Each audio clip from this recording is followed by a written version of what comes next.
July 9 Indian രൂപയുടെ മൂല്യം American ഡോളറിനെതിരെ 17 പൈസ ഇടിഞ്ഞത് 85.90-ലെത്തിയത് ഇന്ത്യൻ സമ്പദ് വ്യവസ്ഥയിലും വിപണിയിലും കാര്യമായ ചർച്ചകൾക്ക് വഴിവെച്ചിരിക്കുകയാണ്.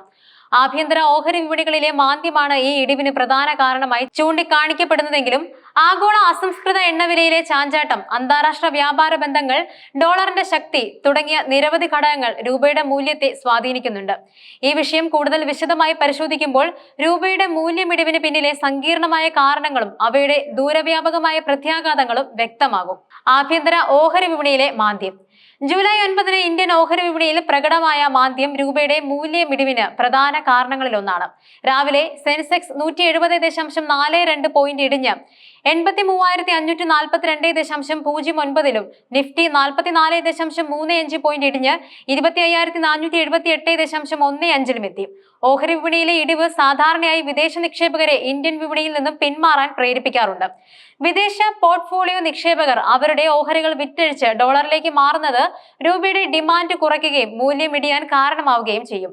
ഇതൊരു സൈക്ലിക്കൽ പ്രതിഭാസമാണ്. ഓഹരി വിപണിയിലെ ഇടിവ് വിദേശ നിക്ഷേപത്തെ ബാധിക്കുമ്പോൾ അത് രൂപയെ ദുർബലപ്പെടുത്തുന്നു. ഇത് വീണ്ടും നിക്ഷേപകരുടെ ആത്മവിശ്വാസം കുറയ്ക്കുന്നു. അതോടൊപ്പം ആഗോള അസംസ്കൃത എണ്ണവിലയിലെ വർധനവാണ്.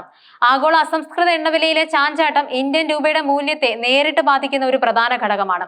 ഇന്ത്യയുടെ മൊത്തം എണ്ണ ആവശ്യകതയുടെ ഏകദേശം 85% ഇറക്കുമതി ചെയ്യുന്ന രാജ്യമായതിനാൽ എണ്ണവിലയിലെ വർധനവ് രാജ്യത്തിന്റെ ഇറക്കുമതി ബിൽ വർദ്ധിപ്പിക്കുന്നുണ്ട്. ഇത് വ്യാപാര കമ്മി വർദ്ധിപ്പിക്കുകയും രൂപയുടെ ഡിമാൻഡ് കുറയ്ക്കുകയും ചെയ്യും. ജൂലൈ 9 ബ്രന്റ് എണ്ണവില രണ്ടാഴ്ചത്തെ ഏറ്റവും ഉയർന്ന നിരക്കായ ബാരലിന് 70.15 അമേരിക്കൻ ഡോളറിലെത്തിയിരുന്നു. ചെങ്കടലിലെ കപ്പൽ പാതകളിൽ ഹൂതികൾ നടത്തിയ പുതിയ ആക്രമണങ്ങളെ തുടർന്നുണ്ടായ വിതരണ ആശങ്കകളാണ് ഈ വർധനവിന് പ്രധാന കാരണം. എന്നിരുന്നാലും American Petroleum Institute crude oil ഇൻവെന്ററിയിൽ അപ്രതീക്ഷിതമായി 7.1 ദശലക്ഷം ബാരലിന്റെ വർധനവ് റിപ്പോർട്ട് ചെയ്തത് ഉയർന്ന നിരക്ക് ഒരു പരിധിവരെ കുറയ്ക്കാൻ സഹായിച്ചു. എങ്കിലും എണ്ണവിലയിലെ ഏതൊരു വർധനവും ഇന്ത്യൻ സമ്പദ് വ്യവസ്ഥയ്ക്ക് ഭീഷണിയാണ്. അടുത്തതായി ഡോളർ സൂചികയുടെ ശക്തിയാണ്. 6 പ്രധാന കറൻസികളുടെ ഒരു ബാസ്ക്കറ്റിനെതിരെ ഗ്രീൻ ബാക്കിന്റെ ശക്തി അളക്കുന്ന ഡോളർ സൂചിക 0.17% ഉയർന്ന് 97.68-ലെത്തി. ഡോളർ സൂചിക ഉയരുന്നത് മറ്റ് കറൻസികളുമായി താരതമ്യം ചെയ്യുമ്പോൾ ഡോളർ കൂടുതൽ ശക്തമാകുന്നു എന്നതിനെ സൂചിപ്പിക്കുന്നു. അമേരിക്കൻ ഫെഡറൽ റിസർവ് പലിശ നിരക്കുകൾ വർദ്ധിപ്പിക്കുകയോ അമേരിക്കൻ സമ്പദ് വ്യവസ്ഥ ശക്തമായ പ്രകടനം കാഴ്ചവെക്കുകയോ ചെയ്യുമ്പോൾ ഡോളർ സാധാരണയായി ശക്തിപ്പെടാറുണ്ട്. ശക്തമായ ഡോളർ രൂപയെ പോലുള്ള മറ്റു കറൻസികളുടെ മൂല്യം കുറയാൻ കാരണമാകും. ആഗോളതലത്തിലുള്ള സാമ്പത്തിക അനിശ്ചിതത്വങ്ങളും ഭൗമരാഷ്ട്രീയ സംഘർഷങ്ങൾ, ലോക സമ്പദ് വ്യവസ്ഥയിലെ മാന്ദ്യം എന്നിവയെല്ലാം വികസ്വര രാജ്യങ്ങളുടെ കറൻസികളെ ദുർബലപ്പെടുത്താറുണ്ട്. ചെങ്കടലിലെ സംഘർഷം ഒരു ഉദാഹരണം മാത്രമാണ്. ഇങ്ങനെയുള്ള സാഹചര്യങ്ങളിൽ നിക്ഷേപകർ സുരക്ഷിത നിക്ഷേപങ്ങളായ ഡോളറിലേക്ക് മാറാൻ താല്പര്യപ്പെടുന്നുമുണ്ട്. ഇത് ഡോളറിന്റെ ആവശ്യം വർദ്ധിപ്പിക്കുകയും മറ്റ് കറൻസികളെ ദുർബലപ്പെടുത്തുകയും ചെയ്യുന്നു. ജൂലൈ 8 രൂപയുടെ മൂല്യം അമേരിക്കൻ ഡോളറിനെതിരെ 21 പൈസ ഉയർന്ന് 85.73-ൽ ക്ലോസ് ചെയ്തിരുന്നു. അമേരിക്ക ഇന്ത്യ മിനി വ്യാപാര കരാർ പ്രഖ്യാപിക്കുമെന്ന പ്രതീക്ഷയാണ് അന്ന് രൂപയ്ക്ക് നേട്ടമുണ്ടാക്കിയത്. എന്നാൽ ഒറ്റ രാത്രി കൊണ്ട് കാര്യമായൊന്നും സംഭവിച്ചില്ലെന്ന് ഫോറെക്സ് വ്യാപാരികൾ പറയുന്നുമുണ്ട്. ഇത് സൂചിപ്പിക്കുന്നത് വിപണിയിലെ പ്രതീക്ഷകൾ പെട്ടെന്ന് മാറാൻ സാധ്യതയുണ്ടെന്നും ഇത്തരം പ്രതീക്ഷകൾക്ക് സ്ഥിരമായ സ്വാധീനം ഉണ്ടാകണമെങ്കിൽ വ്യക്തമായ നടപടികൾ ഉണ്ടാകണമെന്നുമാണ്.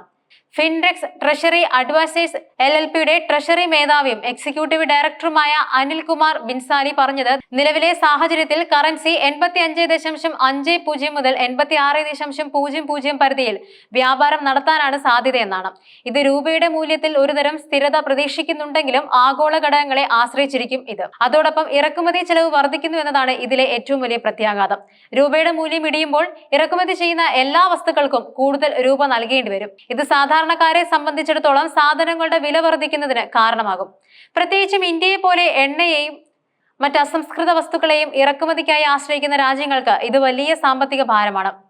അതോടൊപ്പം വിദേശത്ത് പഠിക്കാനോ യാത്ര ചെയ്യാനോ പോകുന്നവർക്ക് രൂപയുടെ മൂല്യമിടിവ് അധിക സാമ്പത്തിക ബാധ്യത വരുത്തുകയും ചെയ്യും. ഡോളറിന് കൂടുതൽ രൂപ നൽകേണ്ടി വരുന്നതിനാൽ വിദേശ കറൻസികൾക്ക് വലിയ വില കൊടുക്കേണ്ടി വരും. വിദേശ കറൻസിയിൽ എടുത്ത വായ്പകളുടെ രൂപയിലുള്ള മൂല്യം വർദ്ധിക്കും. ഇത് സർക്കാരിനും കോർപ്പറേറ്റുകൾക്കും സാമ്പത്തിക ബാധ്യത വർദ്ധിപ്പിക്കും. കൂടാതെ രൂപയുടെ മൂല്യം കുറയുന്നത് കയറ്റുമതി ചെയ്യുന്നവർക്ക് ഒരു പരിധിവരെ നേട്ടമാണ്. വിദേശത്തു നിന്നും ഡോളറിൽ പണം ലഭിക്കുമ്പോൾ അത് രൂപയിലേക്ക് മാറ്റുമ്പോൾ കൂടുതൽ തുക ലഭിക്കും. ഇത് കയറ്റുമതി കൂടുതൽ ആകർഷകമാക്കും. എന്നാൽ ഇറക്കുമതി ചെയ്യുന്ന അസംസ്കൃത വസ്തുക്കളുടെ വില വർദ്ധിക്കുന്നത് ഈ നേട്ടം ഒരു പരിധിവരെ കുറയ്ക്കാൻ സാധ്യതയുണ്ട്. എന്തായാലും ഇന്ത്യൻ രൂപയുടെ മൂല്യം ആഭ്യന്തരവും ആഗോളവുമായി നിരവധി ഘടകങ്ങളെ ആശ്രയിച്ചിരിക്കും.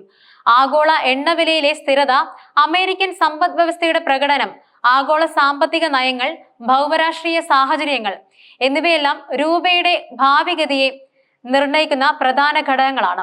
ഇന്ത്യൻ സർക്കാരും റിസർവ് ബാങ്കും രൂപയുടെ മൂല്യം സ്ഥിരപ്പെടുത്തുന്നതിന് വിവിധ നടപടികൾ സ്വീകരിക്കാറുമുണ്ട്.